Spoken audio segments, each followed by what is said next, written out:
নমস্কাৰ, অন্য এটি নতুন ভিডিঅ'লৈ আপোনালোকক স্বাগতম জনাইছোঁ। মই আজি আমাৰ ধান ৰোৱাৰ বিষয়ে এটি সৰুকৈ ভিডিঅ' প্ৰস্তুত কৰিছোঁ। গতিকে আশা কৰিছোঁ আপোনালোকে মোৰ ভিডিঅ'টো শেষলৈকে চাই থাকিব। আৰু যদি মোৰ ভিডিঅ'টো শেষলৈকে নাচায় তেনেহ'লে গম নাপাব আমাৰ কেনেকৈ ধান ৰুইছোঁ। বন্ধু বান্ধৱীসকল, আপোনালোকে যদি মোৰ চেনেলত নতুনকৈ আহিছে তেনেহ'লে চেনেলটো ছাবস্ক্ৰাইব কৰি নিশ্চয় লাইক এটা কৰিব। চাওক, জুন জুলাই মাহ বুলি ক'লে আচলতে চাৰিওফালে বানপানী হয়। এইবাৰ এনেকুৱা অৱস্থা, মানে মেচিনেদি পানী তুলি ভুই ৰুব লগা অৱস্থা হৈছে। একেবাৰে চাৰিওফালে শুকান আৰু শুকান।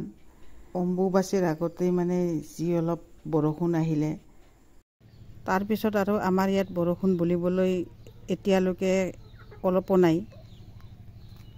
পথাৰৰ মাজত যি এটা সৰু দং আছে তাৰে পৰাই মানে এনেকৈ পানী উঠাই আছোঁ, নহ'লে আৰু উপায় নাই। এইফালে কঠীয়াবিলাকো নষ্ট হ'ব ধৰিছে, মানে ৰুই থ'ব পাৰিলে কিজানি পিছত বৰষুণ আহে, সেইটো আশাতে এনেকৈ পানী উঠাই উঠাই হ'লেও ৰুই আছোঁ। মানে পানী উঠাওঁতে ৰাতি 11-12 বাজিল। মোৰ মানুহজন আৰু মই দুয়োটাই এনেকৈ পানী লগাই আছোঁ। কি কৰিম, উপায় নাই। অহা কাইলৈ আৰু ৰুব লাগিব। ইমান শুকান মাটি মানে ভিজোৱাও সহজ নহয়, সেইটো কাৰণে বহুত দেৰি হৈছে। চাওক, একেবাৰে ফাটি আছে। ভয়কো দূৰ কৰি এই মাছ পথাৰত মানে পানীৰ কাৰণে ইমান ৰাতি এনেকৈ ৰখি আছোঁ। নাজানো আৰু প্ৰভুহে জানে এইবাৰ কি দিন পৰিল।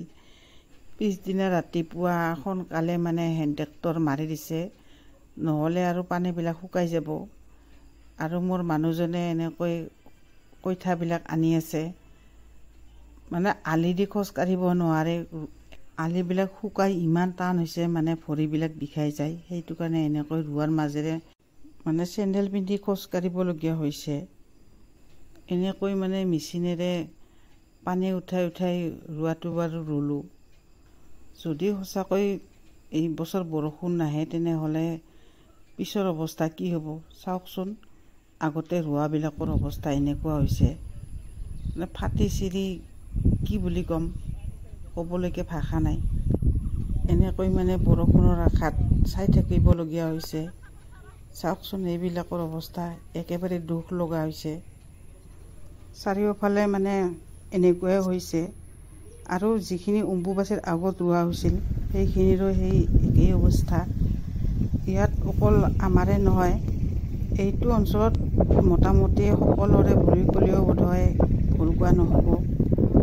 আৰু পথাৰৰ মাজত মানে ভাইটিহঁতৰ এটা কুঁৱা আছে, সেই কুঁৱাটোৰ পৰা ভাইটিয়ে আৰু বেলেগক এনেকৈ পানী উঠাই আছে। চাওকচোন,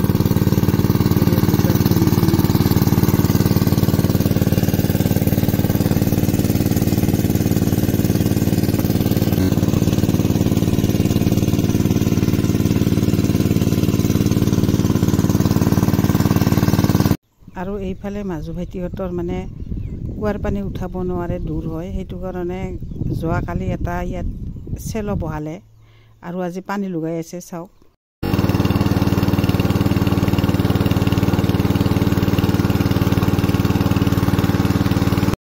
অকল এইটোৱে নহয়, আজি আৰু মাছ পথাৰত দেখিবলৈ পাইছোঁ মানে চেলো বহাই আছে। এনেকুৱা মানে হাৰাশাস্তি জীৱনত কেতিয়াও দেখি পোৱা নাছিলোঁ। আৰু এইফালে এইখন পথাৰ চাওকচোন, ইমান দূৰলৈকে ইমান ডাঙৰ পথাৰ, আজিলৈকে এটা ধানৰ গছা দিব পৰা নাই, মানে একটো পানী বুলিবলৈকে নাই। মানে ইয়াত ডাঙৰ পানীও উঠাব নোৱাৰে। কেইদিনমান আগলৈকে ইয়াত গৰু দিয়া আছিল, এতিয়া কিন্তু গৰু দিব নোৱাৰে, কাৰণ গৰু খাবলৈকো বোন নাই। বোনবিলাকো মানে পানী নোহোৱাৰ কাৰণে গোটেই শুকাই গ'ল। এইফালে বৰষুণ আহিব বুলি ৰখি থাকোঁতে কঠীয়াবিলাকো প্ৰায় নষ্টই হ'ল। এতিয়া আৰু খেতিয়কবিলাকৰ কপালে মূৰে হাত দিয়াক বাহিৰে আৰু একো বেলেগ উপায় নাই। আৰুনো খৰাঙৰ বৰ্ণনা কিমান দিম। গতিকে মোৰ ভিডিঅ' চোৱা সকলক কৈছোঁ, আপোনালোকৰ তাত ধান ৰুলেনে এনেকুৱা খৰাং হৈছেনে সকলো কথা জনাই কমেণ্ট এটা কৰিবলৈ একেবাৰে নাপাহৰিব। আৰু যদি মোৰ ভিডিঅ'টো চাই ভাল লাগিছে তেনেহ'লে লাইক এটা নিশ্চয় কৰিব। ধন্যবাদ।